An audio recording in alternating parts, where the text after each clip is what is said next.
सभी जानते हैं कि 2 अक्टूबर को गांधी जयंती मनाई जाती है, लेकिन हम में से बहुत कम लोगों को पता है कि इसी दिन यानी 2 अक्टूबर को हमारे देश के दूसरे प्रधानमंत्री लाल बहादुर शास्त्री का भी जन्म हुआ था। हम में से बहुत कम लोग उनके जन्मदिवस पर उन्हें याद करते हैं, लेकिन वो एक ऐसे प्रधानमंत्री थे जिन्होंने हमें और हमारे देश को कई संकटों से बचाया है। उनकी सादगी, ईमानदारी, नेक नियत और स्वाभिमानी छवि ही उन्हें सबसे अलग दर्शाती थी। लाल बहादुर शास्त्री एक ऐसे व्यक्ति थे जिन्होंने अपनी देशभक्ति और अपनी सादगी के दम पर प्रधानमंत्री बने थे। तो चलिए आज उनकी इसी नेकनियता, ईमानदारी और उनकी मृत्यु से जुड़े कुछ ऐसे तथ्य बताता हूँ जो शायद ही आपको पता होंगे। क्या आपको पता है कि ये जय जवान और जय किसान का नारा क्यों दिया गया था? तो चलिए मैं आपको बताता हूँ। सन 1964 में जब लाल बहादुर शास्त्री देश के प्रधानमंत्री बने, तब देश में खाने की चीजें विदेशों से आयात की जाती थी। उस वक्त देश में PL 480 स्कीम के तहत नॉर्थ अमेरिका पर अनाज के लिए निर्भर था, मगर 1965 में पाकिस्तान से जंग होने के बाद देश में भयंकर सूखा पड़ गया। इन हालातों से उभरने के लिए शास्त्री जी ने देशवासियों से एक दिन का उपवास रखने का अनुरोध किया और हमें जय जवान जय किसान का नारा दिया।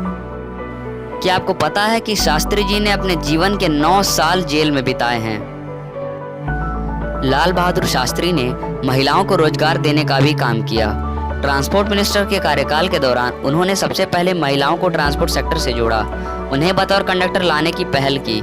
इसके अलावा प्रदर्शनकारियों को हटाने के लिए इन्होंने ही लाठीचार्ज की जगह पर उन पर पानी की बौछार करने का सुझाव दिया।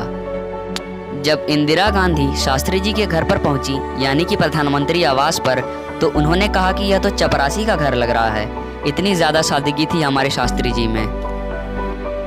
जब भारत पाकिस्तान का युद्ध चल रहा था, तो अमेरिका ने भारत पर दबाव बनाने के लिए कहा था कि भारत युद्ध खत्म कर दे, नहीं तो अमेरिका भारत को खाने के लिए गेहूं देना बंद कर देगा। तो इसके जवाब में शास्त्री जी ने कहा था कि हम स्वाभिमान से भूखे रहना पसंद करेंगे, किसी के सामने भीख मांगने की जगह। और शास्त्री जी देशवासियों से निवेदन किया कि जब तक अनाज की व्यवस्था नहीं हो जाती है, तब तक सब लोग सोमवार का व्रत रखना चालू कर दें और खाना कम खाया करें। शास्त्री जी ने गरीबी और सादगी भरा जीवन जिया है। उन्हें स्कूल जाने के लिए अपनी किताबों से सिर बांधकर गंगा में तैरना पड़ा, क्योंकि उनके पास इतने पैसे नहीं थे कि वह नाव की सवारी के लिए पैसे दे पाएं। जब शास्त्री जी ताशकंद समझौते के लिए जा रहे थे, तब उनकी पत्नी ने कहा कि अब तो इस पुरानी फटी धोती की जगह नई धोती खरीद लीजिए। तो शास्त्री जी ने कहा, इस देश में अभी भी ऐसे बहुत से किसान हैं जो फटी हुई धोती पहनते हैं, इसीलिए मैं अच्छे कपड़े कैसे पहन सकता हूँ, क्योंकि मैं उन गरीबों का ही नेता हूँ, अमीरों का नहीं। और फिर शास्त्री जी उनकी फटी पुरानी धोती अपने हाथ से सिलकर ताशकंद समझौते के लिए चले गए। शास्त्री जी ने 11 जनवरी 1966 को अंतिम सांस ली थी।